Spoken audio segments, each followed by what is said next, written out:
Buonasera, bentrovati a Primo Inter Pares, appuntamento del mercoledì, gruppo TV7, come di consueto vi ricordo siamo in diretta sulla pagina Facebook. L'ospite di questa sera è un ospite conosciutissimo che sta facendo del bene, ma davvero del bene, e l'ospite che ho la fortuna di avere qui questa sera è Don Dante Carraro. Ovviamente adesso lo vedrete inquadrato, che per l'Africa sta facendo davvero qualcosa di straordinario, quindi vediamo, mettiamo già il titolo della puntata, così poi andremo ad analizzarlo e a parlare proprio con Don Dante Carraro, che è direttore del QAM, come vedete, Medici con l'Africa, perché lui ci tiene che venga detto con l'Africa, giusto? E quindi poi il QAM, che è praticamente il collegio universitario di medici missionari, esatto, aspiranti medici missionari. Perché con l'Africa, Don Dante? Perché insomma dice un modo di lavorare, dice uno stile, dice un modo di rapportarsi alle persone anche quando sono povere, anche quando ci sono situazioni di difficoltà. Se io entro in uno studio televisivo, fermi tutti, sono qua io per te, vengo qua ad aiutare te, la gente ti guarda e dice scusa, non va bene. Il con invece dice io vengo dentro una realtà, mi inserisco, capisco prima, sto zitto, ascolto, capisco le sofferenze di questa gente, le condivido, sto là non un giorno a guardare ma un mese, un anno, 2 anni, e cominci a capire le difficoltà che ci sono, allora dentro lì puoi anche costruire qualcosa di solido. Bene. Quindi quel con dice proprio un approccio, una modalità. Però io questa puntata l'ho divisa in 2 parti. La prima per conoscere, ormai è conosciutissimo perché tra le ospitate in televisione, i vari siti, Don Dante Carraro è conosciutissimo, però io voglio ricordare ai telespettatori chi è Don Dante Carraro, poi andremo a parlare in maniera con molti filmati, in maniera approfondita per quanto riguarda il lavoro che state facendo in Africa, il rapporto che ha col Papa, la visita del Papa in Africa, insomma parleremo di molte cose molto interessanti. Però io prima voglio conoscere Don Dante, lo conosciamo già, che nasce praticamente nel 1959 a Mellarode. 58, era scritto 59, però aveva fatto un anno più giovane. Meglio, ma la realtà... Perché nel sito avevo detto 59, pensa che sul sito su uno c'era scritto che è nato l'11 di agosto, invece nell'altro, vero, ovviamente 29 marzo, giusto, del 1958 a Melaredo di Piania, dunque a pochi chilometri da Padova. Papà Attilio, mamma Gina. Il primo dispiacere che ha dato al papà, il buon Don Dante Carraro, che non è diventato organista. Sì, mio papà come hobby, come passione da giovane, da adolescente aveva l'organo, aveva studiato, quindi sapeva, gli piaceva, ha sempre coltivato questa passione e ha fatto di tutto per trasmettermela. Invece Don Dante proprio proprio... papà, dico guarda, non mi piace, non so cosa dirti. È stata una delusione per il papà questo? È stata più che una delusione, un non riuscire a trasmettermi tutto ciò che il canto, la musica, il suono dava a lui. E sembrava quasi impossibile che il figlio che conosce, che era vicino, insomma io ho condiviso tantissime cose, ecco, non entrassi in questo mondo. Ecco, questa forse è stata la delusione vera. Devo dire che riconosco a mio papà questa libertà di cuore che aveva nei miei confronti, perché l'altra, visto che mi hai provocato, carissimo Giorgio, su questi aspetti, dico che per esempio papà era un commerciante e le cose, pur con gli alti e i bassi che c'erano, insomma andavano benino, lui aveva un piccolo supermercato, insomma lì appunto a Melaredo, e gli sarebbe piaciuto che io continuassi. E invece? Questa è stata una delusione un po' più consistente. Però ha detto non ti mando a scuola, ti mando al Barbarigo, insomma, tanto per... No, lui ha detto, visto che a te piace studiare, io da buon genitore voglio fare tutto quello che spetta a me, e quindi in quegli anni c'era molto subbuglio nelle scuole pubbliche, eccetera, e lui era preoccupato che io imparassi, che io studiassi, che diventassi bravo in quello che mi piaceva fare, non avevo ancora esplicitato in che cosa, non l'avevo capito. E quindi in quegli anni ha pensato di mandarmi al Barbarigo, che gli è costato un po' perché... Sì, è costato sì un po'. Sì. Costa ancora adesso. Ecco. E però devo dire, ecco, questa libertà gliel'ho riconosciuta ed è questo che dopo ha solidificato un rapporto di verità, di amore vero tra me e lui. E nasce quindi proprio da lì l'amore, poi la famiglia ovviamente è l'amore proprio in essere, quindi è naturale. Poi Don Dante va a scuola al Barbarigo, diventa... Ho fatto le 3 medie lì e poi ho fatto le superiori, ho fatto il liceo scientifico, mi piaceva molto la matematica, ero carente un po' in italiano, letteratura, anche se dopo avevo al Barbarigo ho trovato questo professore di lettere, Don Francesco Cesaro, che era anche il rettore del Barbarigo, che era un grande appassionato di Leopardi, di Dante, e questa passione per la letteratura me l'ha trasmessa, tanto che io come prima materia all'esame di maturità proprio ho portato l'italiano con il Leopardi, e ancora oggi quel testo di Leopardi ce l'ho sulla scrivania, insomma, perché tante volte anche nel mio pregare, anche nel mio meditare, ecco, trovo delle come posso dire, sintesi che Leopardi ha fatto anche nella Ginestra, per esempio, certo, che ho studiato, ristudiato, eccetera, che sono veramente pillole di profondità, ecco, per dire come Barbarigo, i professori ti cambiano anche dentro. Era un po' una scuola un po' ovviamente severa sotto certi punti di vista, ma anche una scuola che ti dava qualcosa molto più delle altre. Poi in quel periodo c'era già la fidanzatina oppure no? La fidanzatina c'era... Quando arriva la fidanzatina? No, arriva in quegli anni là, devo dire, attorno dove, al quarto. Lei era anche lei del mio paese, insomma. Ecco. Quindi lì nasce il primo amore. Insomma, io frequentavo la parrocchia, mi piaceva, insomma, o meglio, io in adolescenza, quindi 16 anni, mi stavo allontanando, perché mi pareva che sti preti, con tutto il bene che voglio ai miei colleghi preti, insomma... parlassero di cose astruse, queste prediche che non capivo, sti discorsi campati per aria che non mi dicevano assolutamente nulla. E quindi mi stavo allontanando, mia mamma un po' preoccupata, insomma, e mi accorgo che c'è sta ragazzina biondina, insomma, che frequentava e andava tutte le domeniche alla messa, e quindi pur di vederla ho mantenuto fede.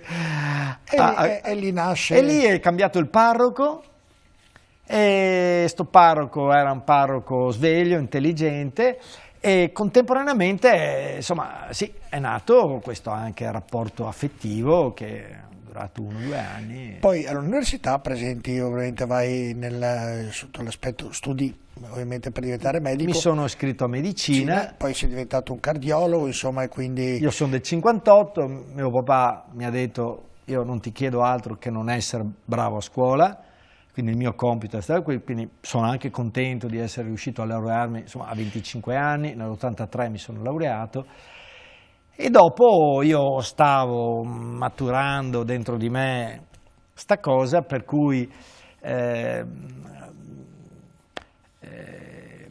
dovevo fare alcuni passi per poter dopo entrare in seminario, perché avevo capito e facevo il primo, secondo anno di specialità. Mi sono laureato, ho dovuto fare il militare, certo, perché se no non entri in seminario, e mi sono iscritto alla cardiologia e ho cominciato a fare cardiologia, e dopo in questo travaglio interiore c'è stato un momento in cui ho capito che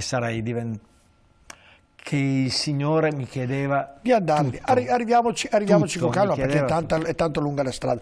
Quindi nel frattempo ti lauri, però entri addirittura in seminario prima di terminare gli studi, No, mi sembra. no, Un anno, la perché laurea l'ho fatta fuori, sono poi laureato. sì, perché fai la specializzazione in ospedale militare al mattino e cardiologia al pomeriggio, Bravissimo, giusto? bravissimo, È vero. vedo, E bravissimo. in quel passaggio lì, poi E lì dici, al terzo anno di scuola di specialità ho capito, ecco, quel tutto che il Signore mi chiedeva per trovare la mia libertà, e al fine terzo anno del seminario, scusa, il terzo anno della specializzazione, ho cominciato il seminario. scusa, nel frattempo abbiamo mollato l'amorosa... Nel frattempo ho capito che non era lei che, poveretta, dipendesse da lei, ma che il travaglio era mio. Quindi l'hai fatta soffrire? Quindi... mi permetto, scusami Don Dante, perché di solito in questa trasmissione per professionalità do sempre da lei a tutti i miei ospiti, con te per forza di cose non ci riesco. Per fortuna. No, lì c'ero io che non ero contento, e quindi devo dire non è stato traumatico, abbiamo capito che, guarda, meglio che ci molliamo, insomma, ecco. Dopo lei ha fatto la sua strada. Che purtroppo è mancata poi anche, giusto? Lei ha fatto sto incidente grave che appunto ha perso la vita, e quello, devo dire, ho anche capito lì che il bene che ci volevamo era un bene vero, cioè è stata un'esperienza da morose, insomma, così, ma vero, però, perché devo dire Perché che quel passaggio la famiglia cosa ti dice? Ma proprio il prete doveva andare a fare, cioè La non ti dice, famiglia la famiglia tua, sì. mia, no, loro, insomma, mio papà è sempre stato neutro, mia mamma era fortemente oppositrice, cioè non gli piaceva la figura del prete, non riusciva a vedere suo figlio prete, questa roba la faceva star male, tanto è vero che ha fatto di tutto per convincermi che non era il caso. Dopodiché vede che cresco e a un certo punto, insomma, decido, cioè esplicito in famiglia, che ricordo la scena che gli ho detto: mamma, guarda che vado in seminario. Dice, in seminario? Dice, ma dove stavolta? Perché i medici fanno i seminari, no? Sì. Di approfondimento di Dice, non alcune avevo cose. ancora intuito bene quale seminario che dovevi andare. Quando ha capito che era il seminario per diventare prete, dice: veramente tutto quello che ho fatto per convincerti che non è bene, tu lo vuoi fare. Senti, Don Dante, tu diventi, se non sbaglio, prete nel 1991. 91, Correggimi se sbaglio. E vai dal vescovo e gli dici: senti, io vorrei andare in Africa. Più o meno cerco sì, di sì, farla è così, breve, no? è così. E il vescovo ti dice: sì, caro Don Dante, ti mando in Africa. Invece il giorno dopo ti manda alla parrocchia della Sacra Famiglia per 3 anni. E quanto male ci sei stato in quel passaggio lì, che dall'Africa vai in un quartiere di Padova? Lì ho capito subito che la vita del prete, se uno lo fa seriamente, devo dire, c'è anche l'obbedienza. Qualcuno mi dice: ma oggi i preti non obbediscono più, fanno quel che vogliono.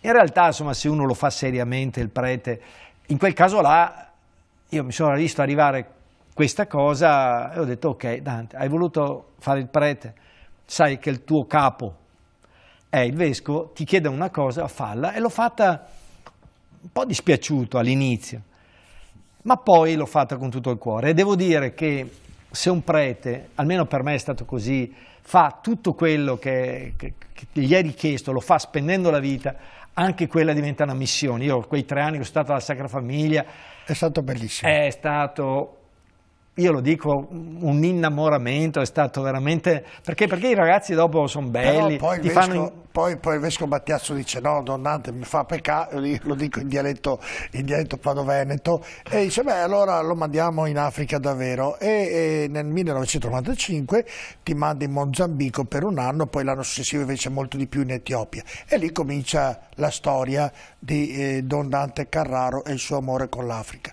Tu parti, vai in Mozambico e raccontami in quel primo giorno, quando sei arrivato con l'aereo in Mozambico, cosa hai trovato e da cosa nasce il tuo amore ancora più profondo con l'Africa.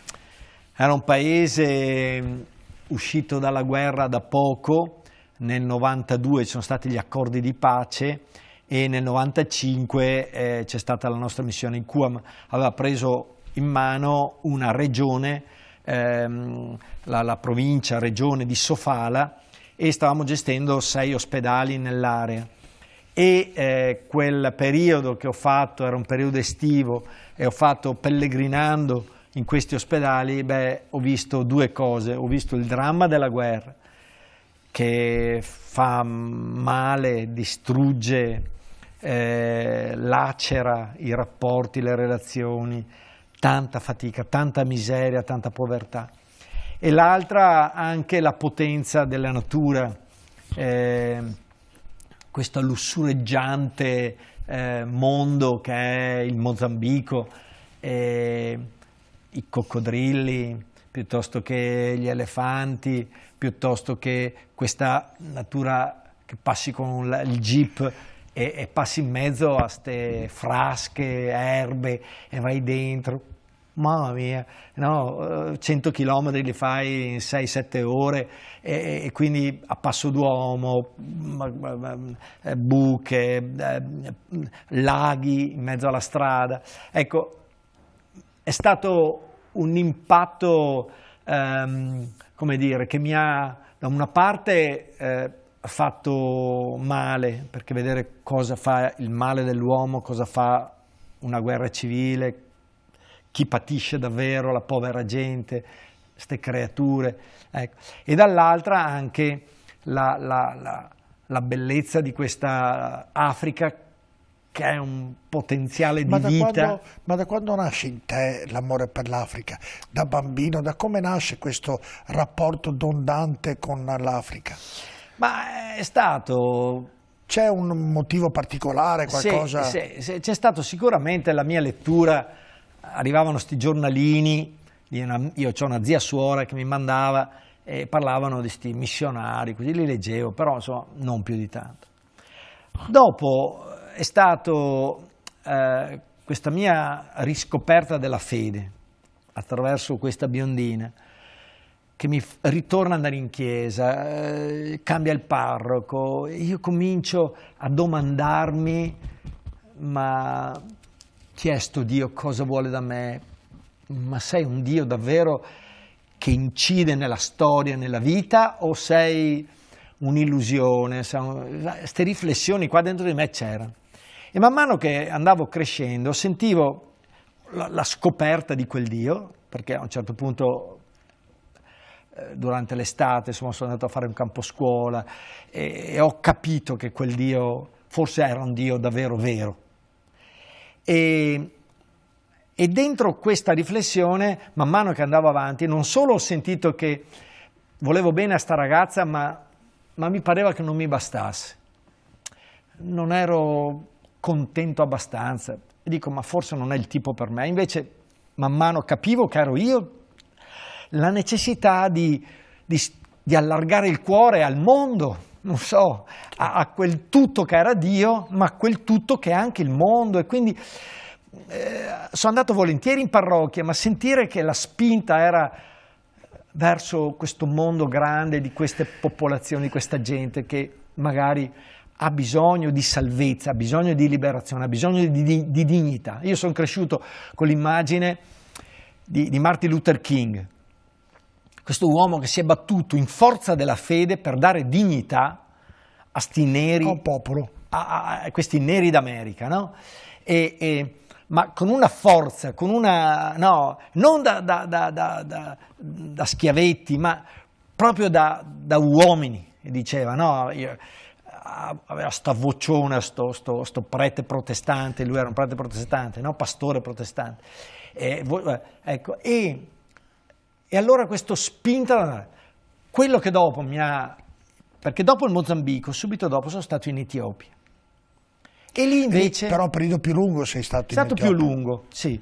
Perché lì hai visto già le prime... Perché quindi il primo contatto è stato col Mozambico. No, ma volevo prima di raccontare dell'Etiopia, perché poi lì andiamo, perché hai visto ovviamente bambini purtroppo morire e quindi delle cose molto toccanti.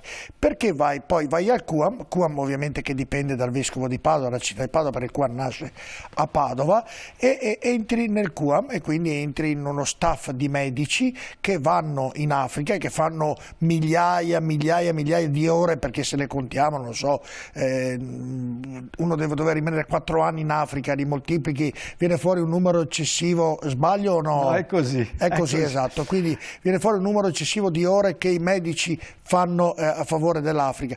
Ore e anni, abbiamo calcolato ore e anni, anni, sì, appunto, perché io no, ho fatto 1600 persone, 4 anni, le moltiplichi per tutto quello che è successo, viene fuori un'enormità di quello che avete fatto e che state facendo. Ecco, e quindi c'è questa organizzazione che nasce a Padova, bisogna riconoscere che nasce a Padova, ovviamente che a capo, tra virgolette, è il vescovo di Padova, perché lui l'attuale, tu sei il direttore, all'inizio sei stato vice direttore, quindi entri in questa grande famiglia. E lì cosa vedi, cosa capisci entrando in questa grande famiglia?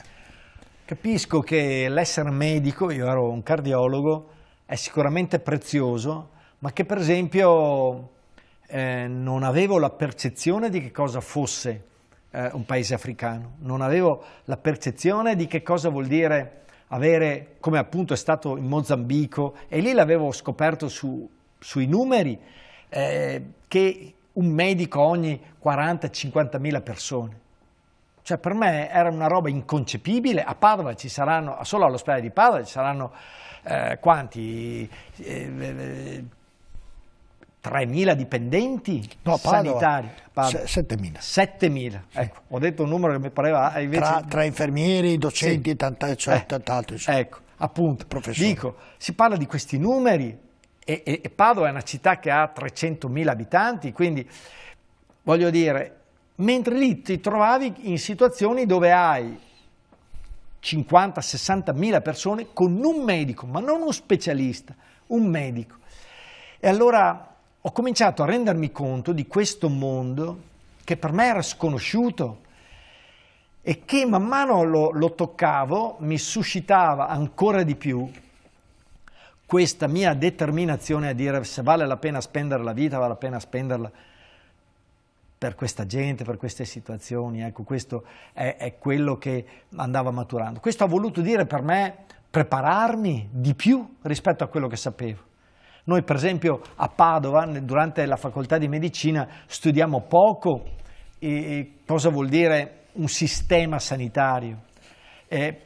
Faccio anche qua, non voglio entrare nello specifico, ma per dire, un conto è lavorare in Uganda o in Etiopia, un altro che ha avuto una dominazione coloniale anglosassone, e un conto è lavorare in Mozambico e Angola, dove invece la colonizzazione è stata portoghese. Certo. È diversa e quindi incide anche nel modo... Quindi il QAM mi ha immerso ulteriormente con i colleghi, le discussioni, no, eccetera, capire le vaccinazioni. Da noi... Ho tutto fermo, ho tutti filmati, andiamo in pubblicità, poi abbiamo tante cose da dirci, rimanete con noi tra poco perché è davvero molto interessante.